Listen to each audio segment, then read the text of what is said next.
The 20-hour slog from Singapore to O'Hare International, with a stopover in Taipei, felt almost as brutal as flying in economy class, even though it was my birthday. Returning to Chicago for a grueling meeting with our international stocks head and shares trading desk didn't faze me much. What really gnawed at me was the dread of what I'd find at home. We landed around 8:30 a.m., and I took a shuttle to the Chicago Sheraton Suites Hotel.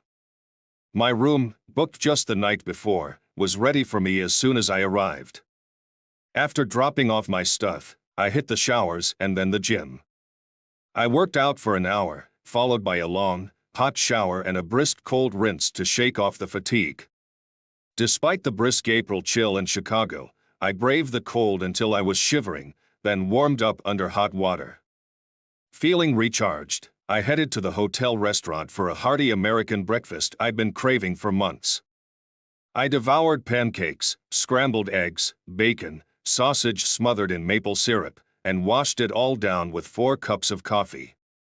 Then I made my way to a 10:30 appointment at J.P. Morgan on Dearborn Avenue. I took the elevator up to the 8th floor, showed my ID, and was escorted to a tiny conference room. I waited there for over 17 minutes, not moving a muscle. From my time in Asia, I'd learned to mask any sign of fear or weakness. Eventually, Ben Taylor, the VP of International Stock and Commodities Traders, and David Harris, our corporate lawyer, walked in. Their arrival was a clear sign that someone was about to be let go, and it was evident it would be me. Ben started without a handshake, directing me to take a seat. "What went wrong in Singapore?" Ben demanded, his tone sharp. "We sent you there to stabilize things, and instead, you approved a $300 million investment in a new company's stock without solid data." "Yes," I replied. "Yes to what?" Ben's face was turning red. "Explain yourself, it's detailed in my report." The CEO and management team have 200 years of combined experience. The project, which has been in development for 50 years, is backed by Deloitte and KPMG. The aquaculture project is technologically sophisticated with real potential. "Then why is their stock price plummeting?" he asked. "It went public at $17 a share and is now down to $9.55. "And you bought more?" "Yes, because I believe it will recover. If it gets to $25, we'll see a significant profit." "Ben, we hold 25% of the shares, making us the largest shareholder in a failing company," he shot back. "Competitors are short-selling to drive the price down or buy it at a discount. We need to stand our ground. It's a failure," he declared. "We need to trade with confidence and maintain a positive risk ratio. It's all outlined in my report." I insisted. "Your report is just wishful thinking," he retorted. "The council has approved my recommendation." "You're done here." David offered me 3 months' salary plus nearly 30 days of accrued vacation, bringing my total payout to nearly $800,000, but it left me with a damaged reputation and dim job prospects. By 2 a.m., I had signed all the paperwork, rolled my 401k into an IRA, returned all company property, and was escorted out. Standing on the sidewalk with nothing but an empty satchel, I felt like I might collapse. I scrambled to catch a cab back to the hotel, feeling like I was on the brink of falling apart. Back in my room, I mixed whiskey with 7-Up and ice, an indulgence I needed despite its sacrilege. I sat down, trying to clear my head. At 42, I was too young to retire but unsure if I could start fresh. I decided I needed some courage. I bought a new laptop, installed the necessary software, and got to work. I moved $50,000 from my savings, liquidated some investments, and prepared to transfer over $1,200,000 into an offshore trading account named Blue Sky International. By 9 a.m., I ordered a hamburger and beer from room service. My phone had been off for 36 hours. Exhausted, I chose to unwind by watching the news and putting off dealing with everything. Eventually, jet lag hit me hard, and I fell asleep. The next morning, I had an early breakfast and turned on my phone, which was bombarded with messages. "Help Dad, Mom is having a breakdown," from Ryan and Emily, What's going on with Laura? From my dad, birthday wishes from Laura's parents, my kids, and Team Singapore, but nothing from Laura herself. It felt as if I didn't even exist. I took the 8:30 flight to Springfield and arrived home to utter chaos. The living room was cluttered with games, soda cans, and dirty plates. The kitchen sink was clogged, and both the dishwasher and trash can were overflowing. The laundry room was a disaster zone of dirty clothes. I spent 3 hours tidying up and organizing, noticing 2 empty wine bottles with different lipstick stains in the living room. Our bedroom needed fresh sheets and some airing out, while the kids' rooms, though messy, were slightly better. Finally, I went to my office to check the Southeast Asia aquaculture stock. It had dropped to $9.37, almost 2 points down for the day. It was time to see if I had the guts to re-enter the market. I called my dad. My mom had passed away 5 years ago from breast cancer. We talked about Laura, and he mentioned she had been looking sad and depressed lately, heartbroken for reasons that weren't clear. I checked our bank transactions and home phone messages but found nothing out of the ordinary. After folding clothes, I looked for dinner options but found little. I reconnected the battery to my Audi A6, got it running, and went to the supermarket to pick up groceries for Thai green curry and jasmine rice. I cooked the rice with water, coconut milk, and ginger for extra flavor. I sautéed chicken strips with a mix of zucchini, Asian eggplant, lemongrass, garlic, Asian basil, and cilantro. I then incorporated coconut milk, green curry paste, lime zest and juice, fish sauce, and a pinch of sugar. The dish was finished with a garnish of spring onions, cilantro, and fresh basil leaves. I set the table and poured myself a beer. When Laura arrived, the kids burst in, eager to see me. I wrapped them in hugs and kisses, expressing how much I'd missed them. Emily clung to me and cried, while Ryan, a bit more restrained, gave me a hug. Laura watched the scene with a distant look before giving me a soft kiss. "Welcome home, Mark," she said, her voice flat. "That smells delicious." "What are you making?" "It's Thai green curry," I replied. Ryan and Emily seemed intrigued. Ryan said, "It smells amazing," and hugged me again. "Go get ready for dinner," Laura directed. Afterward, she gave me another hug and kiss. "You look wiped out, Mark." "Why are you back so soon?" "I got fired," I admitted.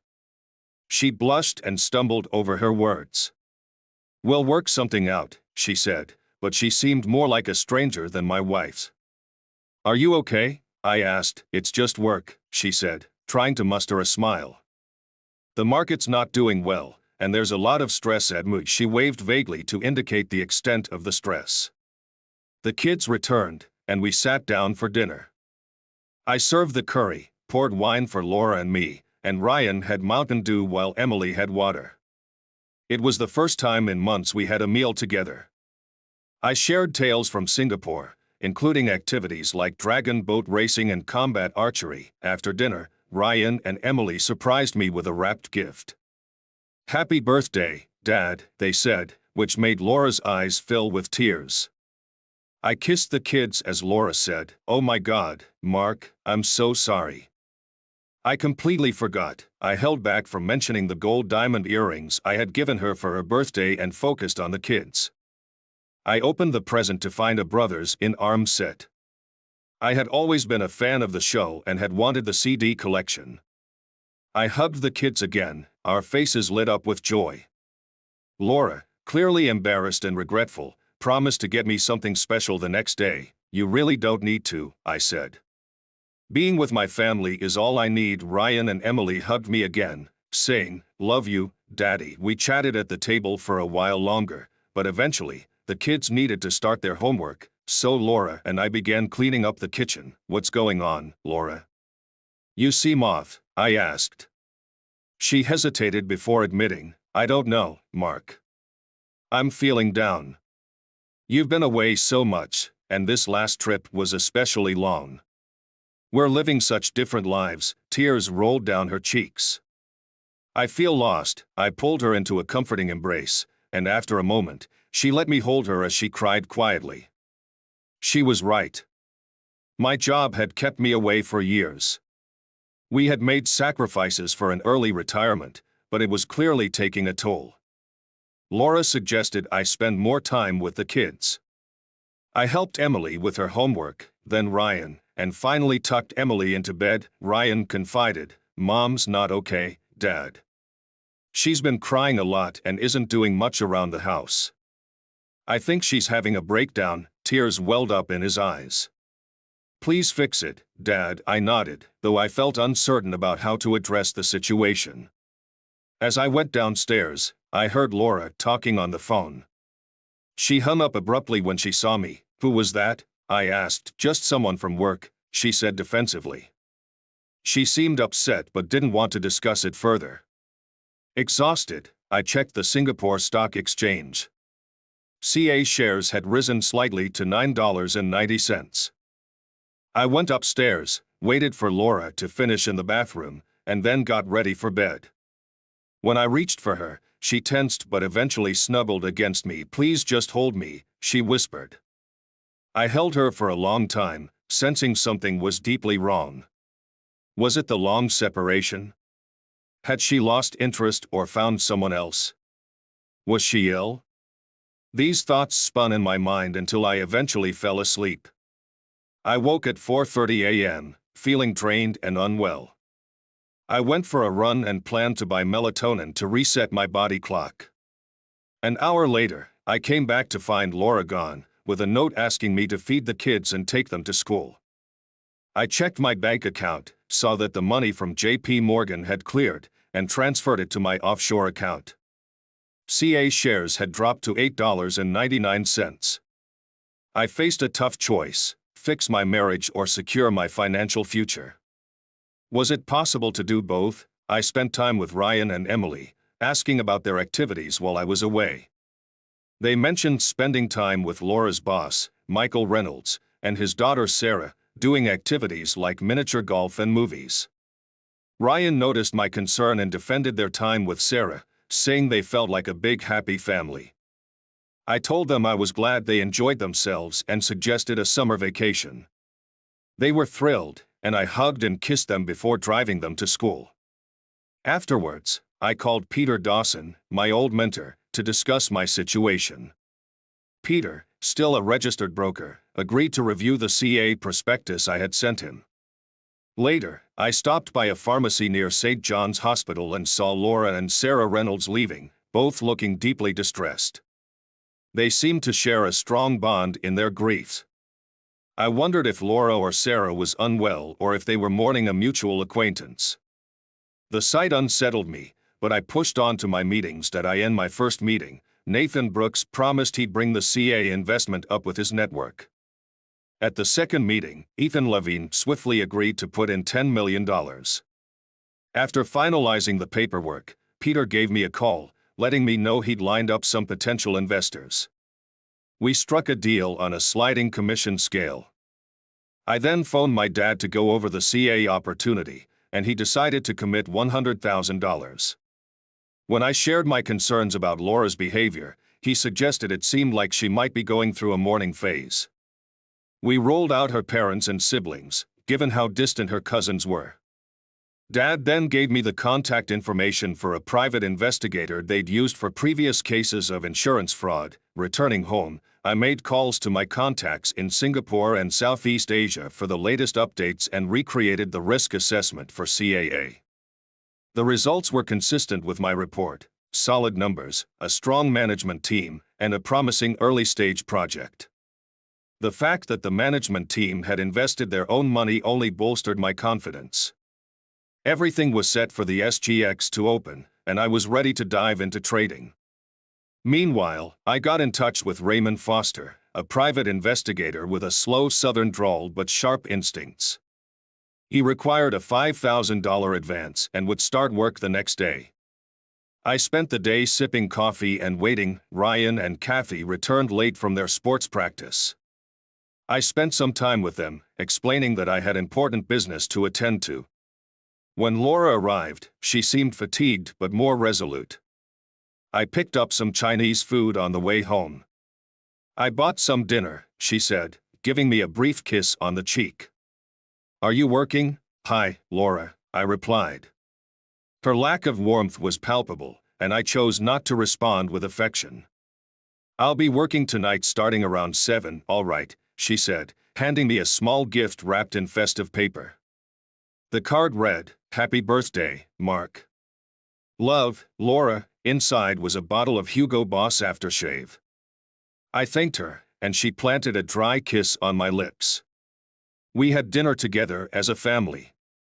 Ryan and Kathy recounted their day, while Laura mentioned some changes she'd made during my absence. She spoke about her boss, Michael Reynolds, converting his home into a shelter for abused teens. I was taken aback. I had always seen him as a country club type. Laura explained that his wife, Grace, had started the initiative before her passing. Michael had previously used empty properties he owned but now sought a more permanent solution. Why now? I asked. Laura's demeanor turned vague. Now that the opportunity has presented itself, she said, nodding, that's a commendable idea. Springfield could really benefit from it, I said, smiling. She returned the smile, and we tidied up together. Despite my pleasant expression, I sensed she was hiding something. After cleaning up, I informed Laura that I needed to work in my office. With an hour remaining before the Singapore market opened, I sat at my desk, wrestling with thoughts about my marriage and trying to stay focused. Laura and I used to be perfectly in sync, but my frequent traveling over the past few years had strained our relationship. We had often planned special returns, but this time felt different. It frustrated me. In Singapore and Southeast Asia, many women sought relationships with foreign men, but I had always stayed true to Laura. Recent events made me question our relationship. I reviewed any warning signs and realized that, apart from recent communication issues, there hadn't been many. But I needed to concentrate on the task at hand. When the Singapore market opened, California shares were trading at $8.49. With over $30 million to invest, I began buying stocks cautiously. Despite my efforts, the price continued to drop as investors tried to unload their shares. I suspected my old company might be dumping their stock. I kept buying, hoping the price would stabilize, but it fell further to $5.61. With our $30 million, we acquired over 10% of the shares, giving us the ability to appoint someone to the board of directors. I called Peter, and we celebrated with whiskey, an 18-year-old J.P. Wiser's for me and a 10-year-old Bullite bourbon for Peter. Our buying spree encouraged other investors to jump in at the low price, and by the time I signed off, the stock price had risen to $8.72, leaving short sellers in a tough spot. It was nearly 2 a.m. I racked up quickly and went to bed, finally falling asleep thanks to the melatonin. The next morning, I woke up late. Ryan and Kathy were finishing breakfast, and Laura was on the phone, saying, "Time is of the essence." She ended the call abruptly when she noticed me. "Working?" I asked. Laura shrugged dramatically and poured me a cup of coffee. "You must have been up late," I nodded as I sipped my coffee. "Did the trade go well?" I mimicked her shrug, keeping my concerns about CA to myself. "It's still early. We'll see how it goes." "Okay," she said, giving me a quick kiss on the cheek. "You look worn out." "I'll take the kids to school." She left, calling out to Ryan and Kathy. They shouted, "Bye and love you, Daddy," as they left. I poured another cup of coffee and headed to my office, pleased to see that the stock had closed at $10.14 after a late rally. It was time to stabilize the stock and fend off any aggressive moves. I washed my face and started sending emails and making calls, first checking the Reynolds real estate website. It showcased its New Horizons house program, aimed at helping troubled teens. I also found Michael Reynolds' Facebook page, filled with pictures of cars, vacations, and a recent corporate event photo where Laura was seen holding his hand and gazing at him more intently than at the photographer. It was intriguing but didn't offer any clear answers. Laura's Facebook page was mostly filled with old family photos, with no recent updates. Sarah's Facebook had numerous pictures with Laura over the years, some with Michael, but nothing that suggested any impropriety. Her recent posts were vague, reflecting on life and offering prayers. I tried to speed up the investigation by calling Raymond Foster, but he warned it would take time. I reached out to my father, who advised patience and cautioned against jumping to conclusions. He urged me to let the professionals handle it, that I was torn between trying to repair my marriage and risking further pain if my suspicions were unfounded, or doing nothing and potentially regretting it later. A lawyer I consulted suggested that working on the marriage was usually preferable to divorce. I had one more idea. I contacted Derek, a former colleague of Laura's who owed me a favor. We arranged to meet for lunch at Red Robin. Derek strolled in dressed in a golf shirt, chinos, and loafers, looking every bit the realtor. After exchanging pleasantries over burgers, I got straight to the point. "So, Derek, you're here because I need some information about Marital." Derek chuckled. "Sounds like you're fishing for something." "Yeah, I am," I replied. "I've been uneasy about something." Derek's demeanor shifted. Everything changed when Mike's wife passed away. He lost his drive for a while, but his daughter stepped up, and he eventually regained his footing. He gave me a probing look. "Your wife grew very close to him. Some people even called her his office wife." I leaned in, my throat tight. "Did you notice anything inappropriate?" "Not directly," Derek said, "but office gossip can be brutal. Mike, Sarah, and your wife spent a lot of time together. But you weren't around much, were you?" I shrugged. We chatted further but didn't uncover much new. As Derek was leaving, he recalled, "Did you hear the rumor about Michael having cancer?" We parted ways, and I called St. John's Hospital to inquire about Michael Reynolds. He was in the oncology ward. After paying for lunch, I headed home with a lot on my mind. That evening, I set up a small gathering outside with whiskey and a charcuterie board. Laura joined me with a glass of wine. "Can we talk, Mark?" she asked. "Sure," I replied. "You've been on the Emmer website, haven't you?" she demanded. "Why does it matter?" I countered. "Why did you check the company's website? And I'm guessing you've been on everyone's Facebook pages, too." Her glare was intense that I had been married long enough to recognize her signs of frustration. "What did you expect to find?" I asked. "Exactly what you found," she replied, her voice trembling. "Why are you questioning me, Laura? Social media isn't private," she said. Her cheeks flushed. "Really?" I said, laughing lightly. Laura's irritation grew. "Why are you acting like this?" "Acting like what?" I asked, blowing smoke in her direction, knowing she disliked it. She waved it away, spilling wine on her blouse. "Please stop, Mark," she said, beginning to cry. I would usually comfort her, but I felt distant. "Why are you crying, Laura? You're upsetting me with your behavior," she snapped, growing louder. I let out more smoke, ignoring her distress. "Who are you?" I asked, feeling a surge of frustration. She struggled to find the words. "I'm your wife, Mark Sullivan." "That's who I am," she gasped, then ran inside. I finished my drink and retreated to my office. CA's stock had risen to $11.92. Peter and I agreed it was a sustained trend rather than a temporary spike. I monitored the market, noting that CA was the only stock showing significant gains. A JP Morgan insider revealed they had offloaded half their stock at 50 cents on the dollar. My former boss, Ben Radlich, suggested holding on to the remaining shares as the trend looked positive. We laughed together, and Ben hinted that JP Morgan might consider rehiring me and firing him instead. That night, I slept on the couch in my office. The next morning, CA had closed at $13.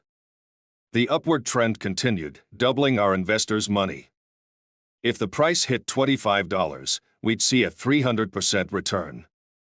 I made breakfast, drank coffee, and called the kids for breakfast, deliberately ignoring Laura. After dropping them off at school, I went to the gym and then had a late breakfast at IHOP. When I returned home, I had a 2-hour meeting with Peter to discuss launching a new brokerage with offices in Springfield and Chicago.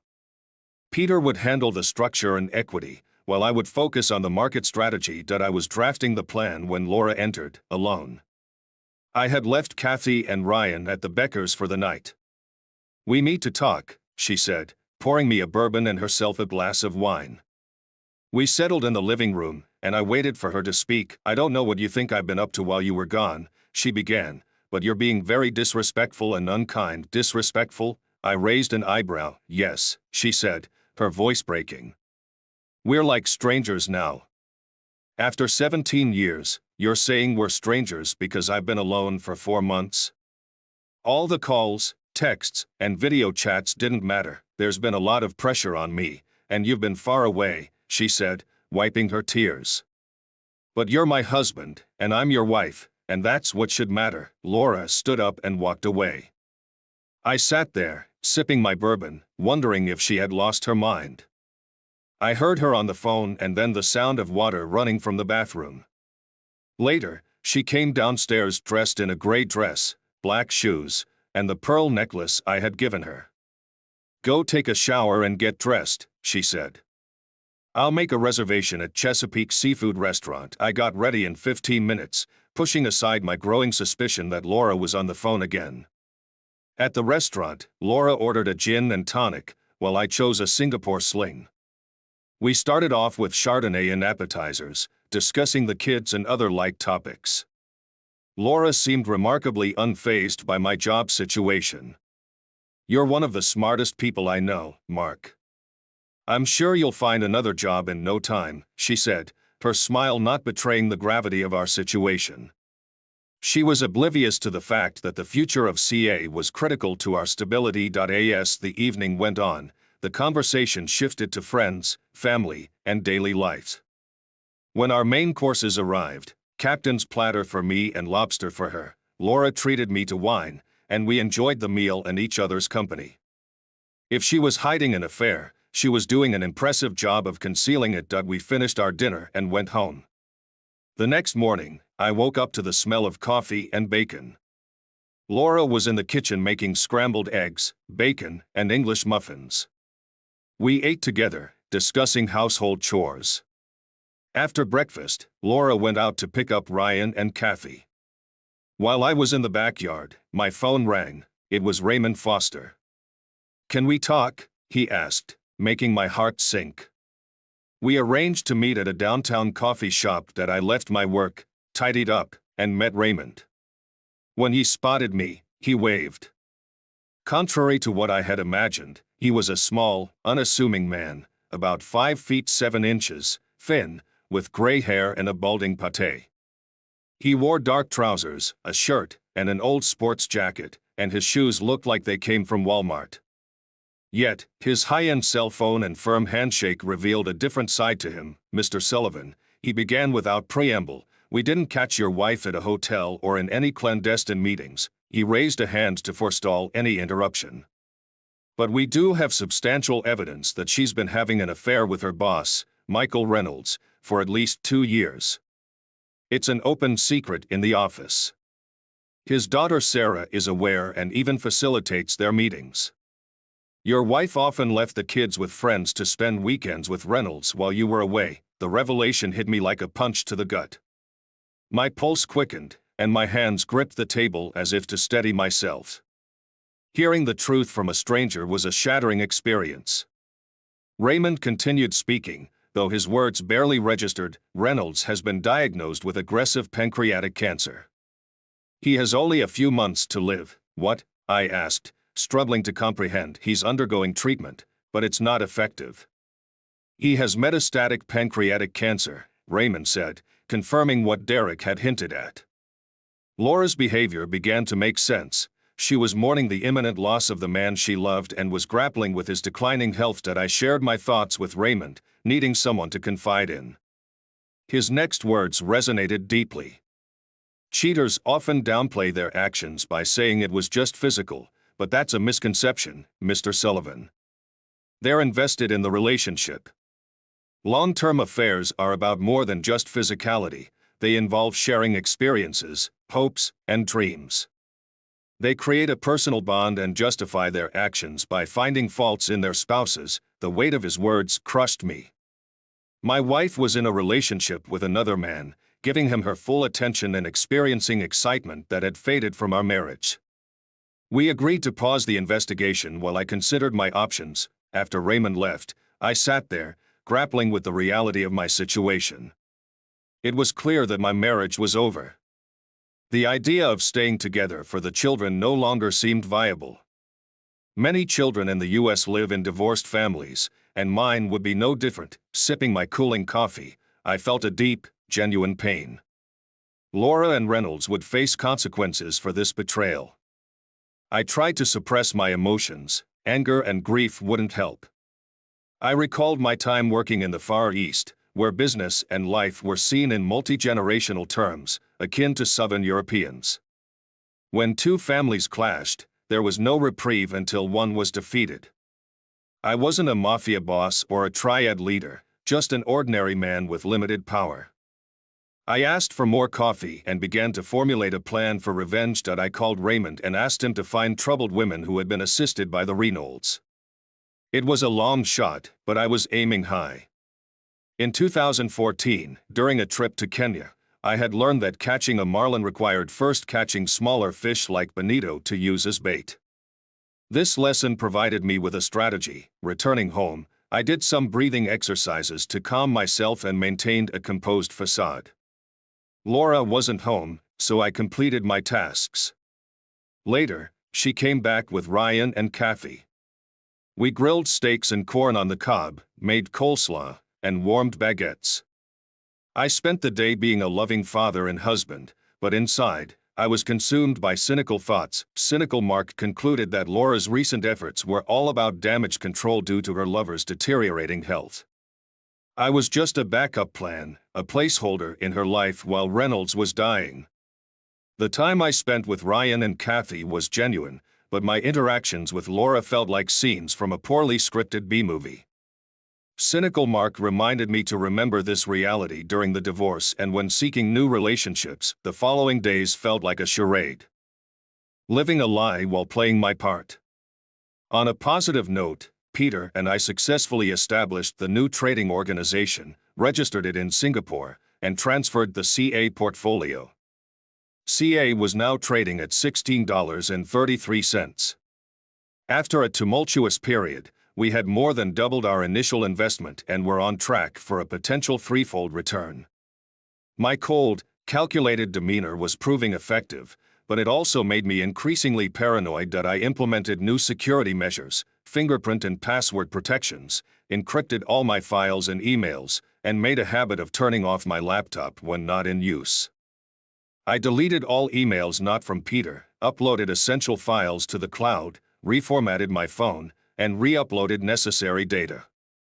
I also began researching other promising stocks and reached out to potential investors from J.P. Morgan, confident that my recent layoff had nullified my non-compete clause. On Thursday, Raymond delivered the crucial evidence I had been waiting for, a flash drive containing information about 14 women who had been helped by the Reynolds.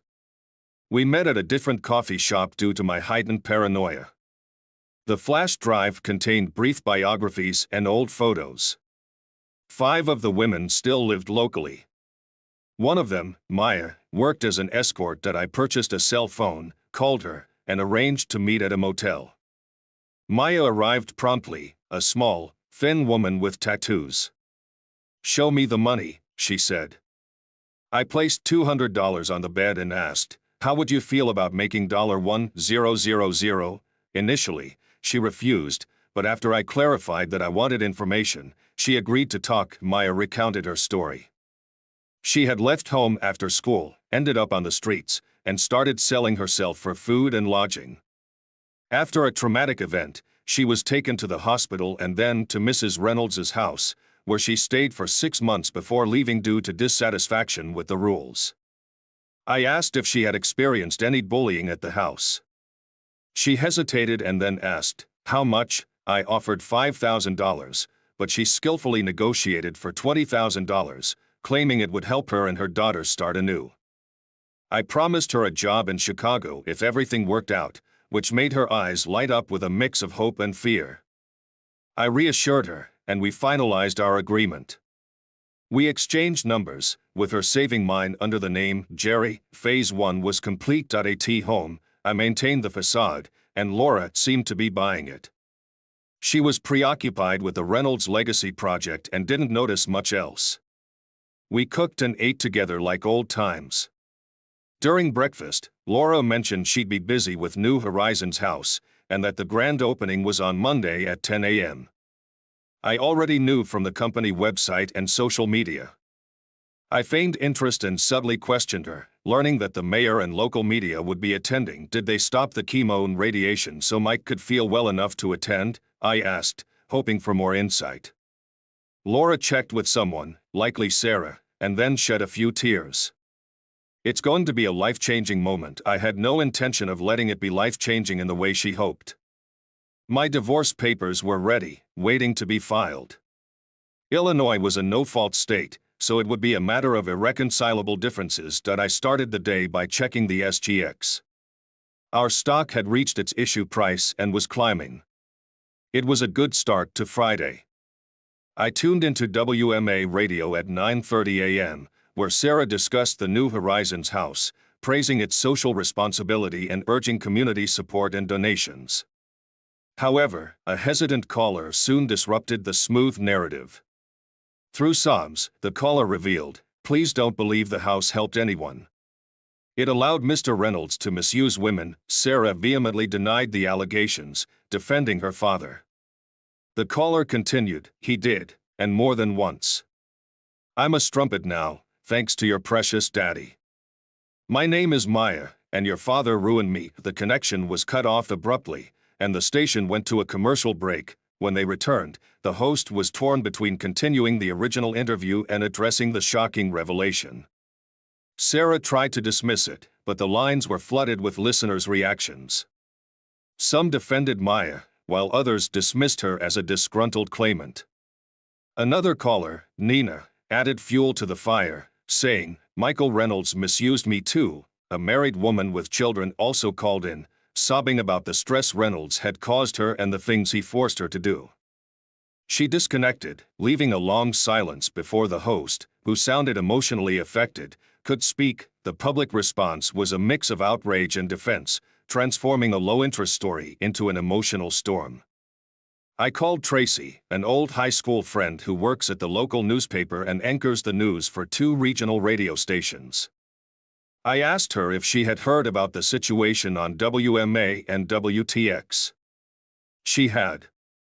I expressed my concern since my wife was involved with Marie's New Horizons home project. Tracy wasn't sure of the details but promised to look into it. If true, she said, it would be the biggest misuse scandal in Springfield in 2 generations. By lunchtime, the media frenzy had quieted down, but social media and Twitter were in overdrive. What started as a split opinion quickly became a relentless assault against Reynolds. Women from all over began sharing their stories of misuse, some with horrifying details, others with a simple, "Me too," and many with graphic accounts. The situation had gone viral, spreading like wildfire. I felt overwhelmed by the chaos I had unleashed. My head pounded with a massive headache.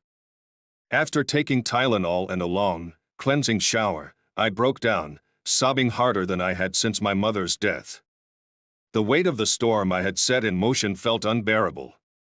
Nietzsche's warning about becoming a monster while fighting monsters resonated deeply with me. All I could do was hold on and hope for the best. I picked up Ryan and Kathy, made a simple chicken stir-fry, and waited for Laura. She didn't come home that night, and her phone went straight to voicemail. We ate and played a board game, trying to maintain some semblance of normalcy. Laura finally arrived around 10 p.m., looking utterly defeated. "You heard?" she asked, her voice hollow. "Have you heard all the nasty things they're saying about Mike?" She sank into a chair as I handed her a glass of brandy. "Yeah," I said evenly. "Sounds like your boss is not the saint everyone thought he was. Where there's smoke, there's fire." "No, Mark. He's a good man. He would never do anything like this," she insisted, tears welling up in her eyes. I pressed on, determined to expose the cracks in her facade. You and I have no secrets. We're husband and wife, so you know exactly what I'm capable of. But you might not know Reynolds as well as you think. How can you be so sure he's not hiding something? Her face was a mix of denial and confusion. No, Mark. He's a good man. I would know. How do you know? He's your boss, not your family. He could be hiding a million secrets. I always had a feeling there was something off about him. He's the kind of person you wouldn't trust alone with your wife or daughters. Laura sighed deeply. And has he ever tried anything with you? Her face went pale, and I saw the panic in her eyes. No, never. Why would you even ask that? She tried to sound defensive but looked clearly rattled. Because you're attractive, Laura. If what they say about him is true, he must be deeply immoral. She burst into tears, her glass of brandy trembling in her hand. After finishing it, she headed upstairs, offering a tired good night to Ryan and Kathy. I heard the shower running, and after finishing my cognac, I went to bed, pretending to be half asleep. When she came back, Laura was on the phone, likely with Sarah, lamenting the nightmare of the situation. She was discussing why more women weren't speaking out and the inevitable length of the scandal. She made a second call. "Hi, Mike," she said. I overheard her reassurances that it was all a misunderstanding and that everything would be resolved. The last thing I heard was her saying, "I love you too," before she probably snacked alone in the kitchen. On Saturday morning, I woke up early, made breakfast, and took Ryan and Kathy to sports practice. At home, I checked in with Vicky, who told me that 4 more women had come forward. Her sources mentioned at the mayor's office and civic associations were distancing themselves from the New Horizons project. By mid-morning, the Attorney General had announced a full investigation. I discussed the situation with Peter and my father. Peter agreed that the marriage was irreparably broken, but my father assured me that Ryan and Kathy would adjust, as many children do in the U.S. I called Laura. "Where are you?" I asked. "Sarah, the company lawyers, and I are handling the lawsuits," she said. "Are you sure that's wise?" "The fallout is going to be significant," I warned. Laura resisted, as I anticipated. That weekend, MRE's attendance at the show plummeted to less than 20% of its usual levels. By Monday, the phones were ringing off the hook with canceled orders, and the New Horizons opening was postponed indefinitely. On Monday, yet another woman came forward. She was married to a wealthy businessman and was prominent in the community.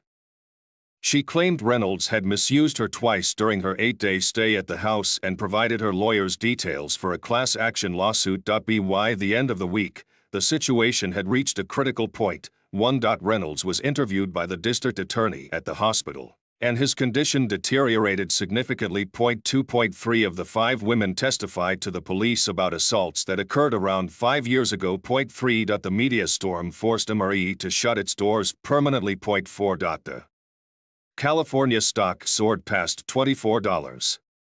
I began selling shares, recouping our original investment while keeping 2/3 of the stock. 5. My father took Ryan and Kathy for the weekend. To mark the occasion, I bought a bottle of 2012 vintage Veuve Clicquot to celebrate with Laura. When I arrived home, I found an Emery-branded BMW X5 parked next to Laura's Lexus. Inside, Laura was crying, and Sarah was trying to comfort her. "Ladies," I greeted them, grabbing 3 champagne flutes and popping the cork. I poured the champagne and handed out the glasses. They looked at me in stunned silence. "Salute," I said, toasting. I drank half my glass and burped loudly. The confrontation erupted almost immediately. "Laura, you're divorcing me?" I thought we were a family. The divorce papers lay open on the coffee table. "Sarah, how could you?" Laura cried out. "Mark, don't you care about your wife? Don't you love her?" "Have a drink," I said coldly. "Laura, we're celebrating the end of an era." I finished my champagne and reached for the bottle. "Sarah, let's toast to your father's legacy. I hope he lives long enough to face trial and the world sees him for the piece of crap he really is." Sarah went pale and collapsed. I turned to Laura. Get yourself a lawyer. The kids will stay with my father until custody is settled. Her eyes widened in fear, recognizing a side of me she had never seen before. Sarah dropped her flute, spilling champagne. They looked at me as if I were a madman with a trigger. Care for champagne? I asked, my tone dripping with sarcasm. No, you left me alone for so long I needed human contact, Laura retorted, though she couldn't meet my eyes. I understand, I said with a cold, humorless laugh. And how's that working out for you now? Sarah, unable to control her rage, shot back. How many women did you sleep with while you were away? Men always want their women to be saints while they indulge in whatever they please. Not all men are like your father. Just because he wrecked lives doesn't mean the rest of us follow his path. I locked eyes with her, daring her to challenge me. Your father isn't just a morally bankrupt man, he's a criminal and a predator. He'll probably die before facing any real justice, but his name is already mud. His so-called legacy project is finished. His fortune will be drained by lawsuits, Emery will collapse, and you'll be left with nothing but a ruined reputation and a new identity. Sarah's resolve crumbled. She shook uncontrollably and burst into tears. I wished she were a man so I could vent my rage physically. You probably played a role in ensnaring those girls, didn't you? Like Ghislaine Maxwell with Epstein, her face went white, her eyes wide with horror. No, it's all a lie. My father is a good man. I turned to Laura, my voice steady but full of menace. You've got 2 hours to pack up and get out. If you're still here when I come back, I'll have the press over to interview you about your involvement. Laura's eyes blazed with fury. Screw you. I'll move out, but I'm hiring a lawyer first thing. We'll see who gets what. 2 hours, I said again, my tone final. I drove away, but a few blocks down, the adrenaline crash hit me. I had to pull over, my body trembling uncontrollably. After a few minutes, I regained my composure and called my father, explaining Laura's departure and asking him to keep Ryan and Kathy with him. Laura could visit but not be alone with them. Our conversation was brief before I drove aimlessly, eventually getting gas and heading back home. By 10 p.m., when I returned, the house felt like a tomb, silent and heavy with memories of better times. The emptiness was overwhelming, and I couldn't sleep. Socrates once said that an unexamined life isn't worth living, but I avoided digging too deeply into my own soul. I knew things had gone too far to undo. The thought of a court trial filled me with dread, so I decided it was best to get Maya out of town to sever any direct connections. The next morning, I woke up feeling as drained as when I went to bed. After my morning routine, I had breakfast downtown and called the kids. They were fine, though Ryan sensed something was wrong. Over coffee, I reached Maya.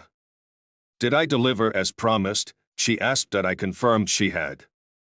We arranged her flight to Chicago for the next day.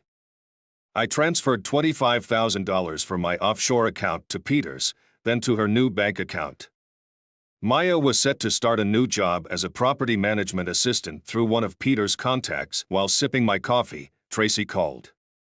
3 women have sued Reynolds, seeking damages. The papers will be served on Monday. She was surprised by the timing and the unfolding story but noted that it wasn't shocking given the current climate.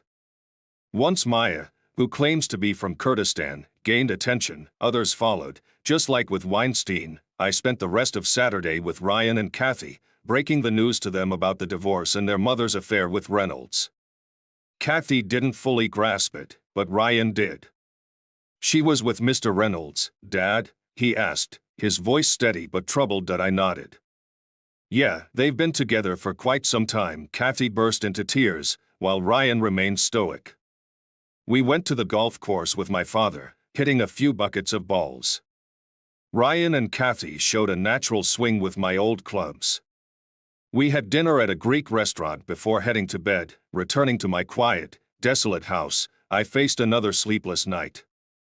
On Sunday, Laura's parents called, urging reconciliation for the children's sake.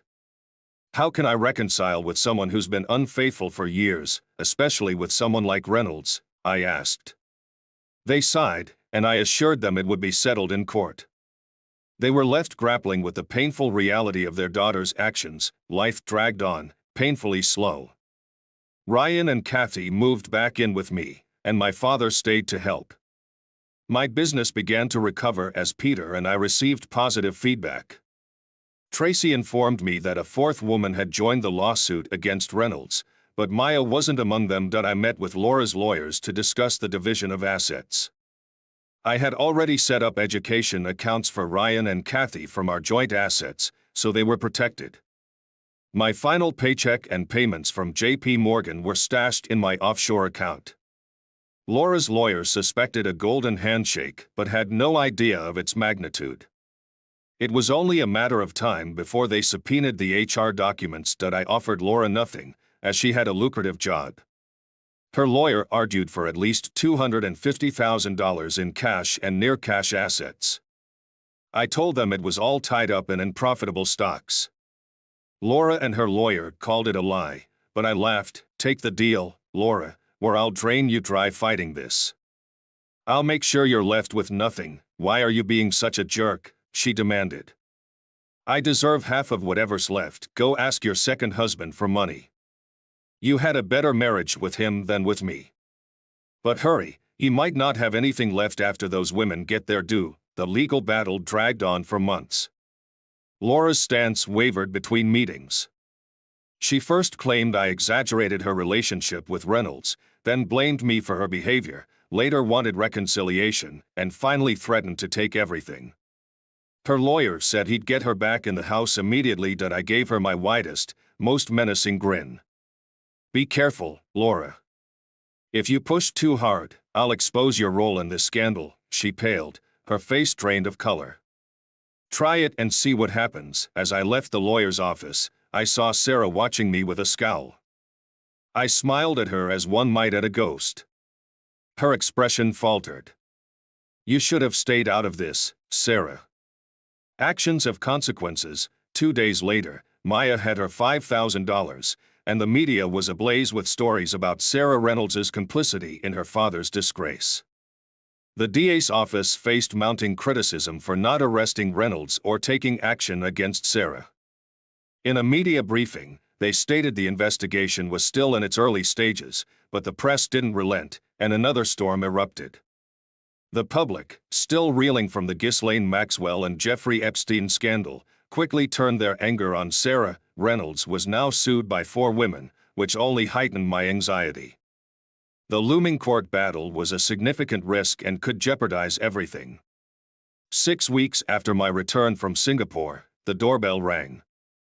It was Sarah. What do you need? I asked bluntly. Can we talk, Mark? Sarah's voice trembled with desperation. No, I don't want anything to do with a scheming opportunist like you, I replied, trying to slam the door. She rang the bell again, her pleas muffled through the door. Where's your sense of entitlement, Cal? I thought bitterly but kept my voice steady. I don't think so. You're just trying to record me. I promise I won't, she said earnestly, her eyes lighting up with a flicker of hope. Good. But first, put your personal phone in the car, I instructed, setting my own phone to record. Okay, talk. Sarah hesitated, unsure whether to stand or sit, before finally perching on the edge of the couch. I know it's you, Mark. You're the one who's made this nightmare. I stared at her impassively. Stop it, Sarah, she shifted uncomfortably, then continued, your claims about my father are lies. They need to be disproved. I laughed bitterly. There's nothing I can do. It's in the hands of the court now. Please, Mark, I know you can stop this, now that your world is crumbling. You want my help? I said coldly.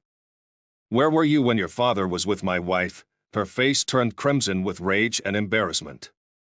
Where were you when your father was with my wife? I repeated, watching as her anger flared. Yes, you were there, facilitating his affairs, making sure my wife was available for his corrupt needs, I continued, my voice sharp. We locked eyes in a charged silence. Sarah eventually asked, when will you be satisfied? Not until your entire family is obliterated, I said slowly, making sure she grasped the finality of my words. There will be no stopping, no ceasefire, no peace. She shuddered at the weight of my statement. I could see the realization dawning on her, and she fell silent. Then, to my surprise, she asked, "You want revenge on me?" "How?" Her hands trembled as she clasped them together, her gaze fixed on the floor.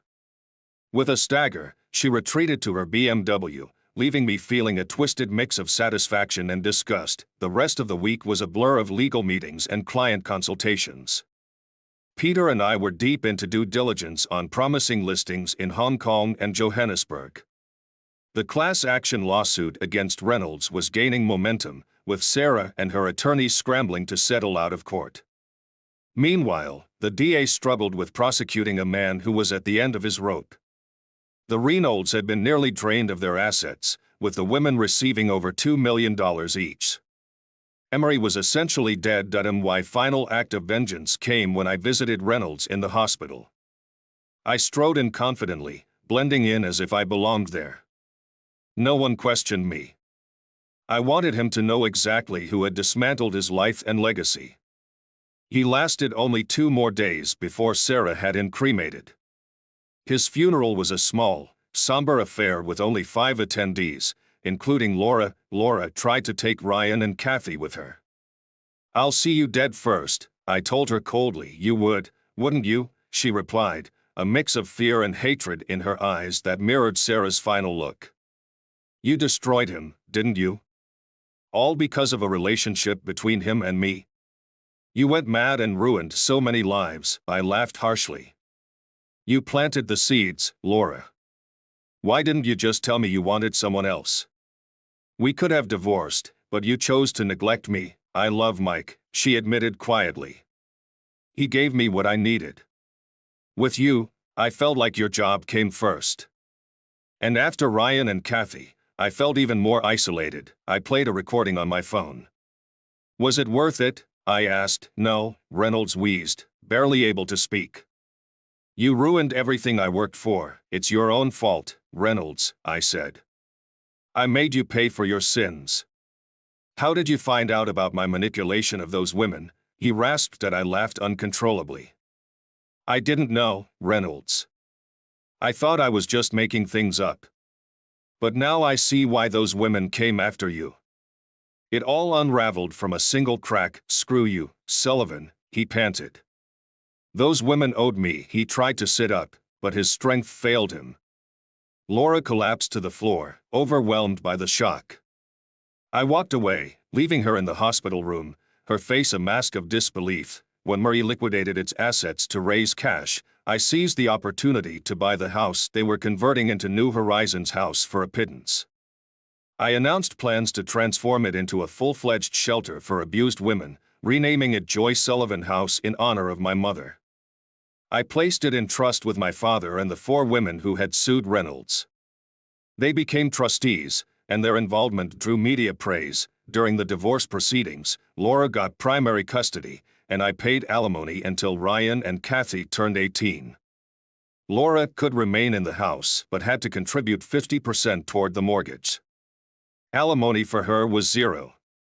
When she accused me of hiding money, I threatened her, and she backed down, growing increasingly wary of me. We eventually finalized the divorce. I bought a 3-bedroom condo where the kids could stay with me. They visited almost every weekend since Laura was busy with her real estate career. I missed them during my regular trips to the Far East, but life was manageable. I laughed at myself, recognizing that despite the turmoil, things were settling into a new normal. Laura's relationship with Sarah ended swiftly after I showed her the tape of my confrontation with Reynolds. I also circulated an edited version featuring her father's confession, which sparked a media frenzy.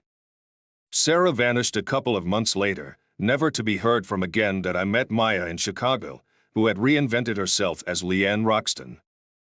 She was thriving in her new job. "Did you know?" I asked. "It was an open secret," she said with a shrug. "No one admitted to the abuse directly. Everyone was scared that speaking out would be worse." "Why didn't you tell me?" I pressed. She laughed. "I had no idea. I wasn't abused.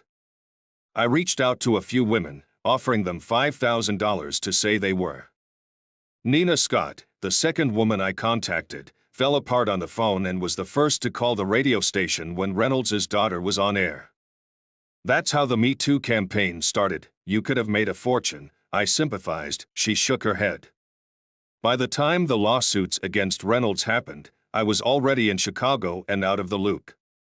But you gave me a great start, Mark. Thank you. My revenge felt complete, my actions justified.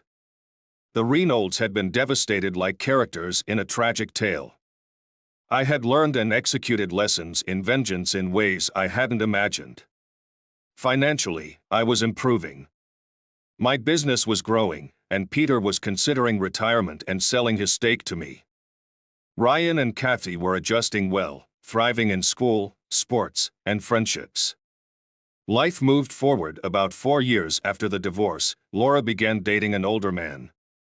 They eventually married, and Ryan and Kathy said he was a good guy. I stayed single, struggling with trust issues that kept me from serious relationships. At my father's insistence, I started seeing a trauma counselor, and though the process was slow, I began to make progress. There was still a long road ahead, but I faced it with renewed purpose.